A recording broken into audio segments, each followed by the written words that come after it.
Hi vlog! Welcome to my guys! Land of the rising sun, Japan. Video! Pasok! Ngayong linggo, may trabaho pa rin kami.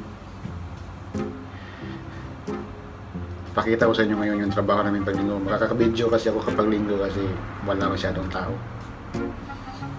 Kunti lang yung customer. Hulaan nyo kung nasaan ako.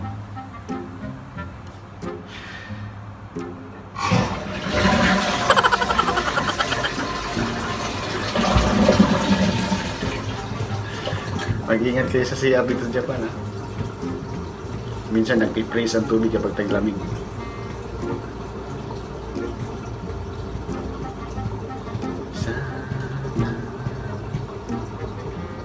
Mata ato. So yun nga, no, natapos na yung naibuhos ko na yung sama ng loob ko doon, yung masamang espiritu doon sa CR. Magsisimula na yung trabaho natin ngayon dito sa mundo. So pagsisimula ng trabaho, bibigyan kayo nito job order. Ito nakasulat kung ano yung tatrabahuin mo. Nakakataka na yan, minsan nakahiragana, minsan nakakanji, pero kadalasan talaga katakana kanji, magkasama yan. Kailangan kapag mekaniko ka dito, mag-apply ka ng mekaniko dito sa Japan, kailangan matuto ka ng mga basic kanji, yung pang N5 na kanji, yung mga uwi, shita, migi, hidari, mai, ushiro. Yun yung mga basic na makikita mo dito sa workshop dito sa Japan bilang isang mekaniko. So ito sasakyan na nasa likod ko. Oiro Kukan, Oiro Elemento, Buriki Oiro, Hachento. Hachento, ito yung ano, parang ano bang tawag doon? Yung parang kapag madilim, parang ilaw, ganun mo lang, Hachento. parang yung pailaw sa Christmas. Ngayon ipapakita ko sa inyo yung trabaho ko, yung mga nakuha kong video. Papakita ko sa inyo ngayon sa buong araw na pagtatrabaho ko dito. Akala ko hima ngayon, hindi pala, busy. Sugashi disho. I'll start my work now.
Kapag nagpalit ng battery, gamitan mo ng battery backup para hindi ka na kailangan mag-reset pa sa mga system, sa radyo, sa pintana. Battery backup.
trabaho ko yun. Sana tulungan ako ng leader ko.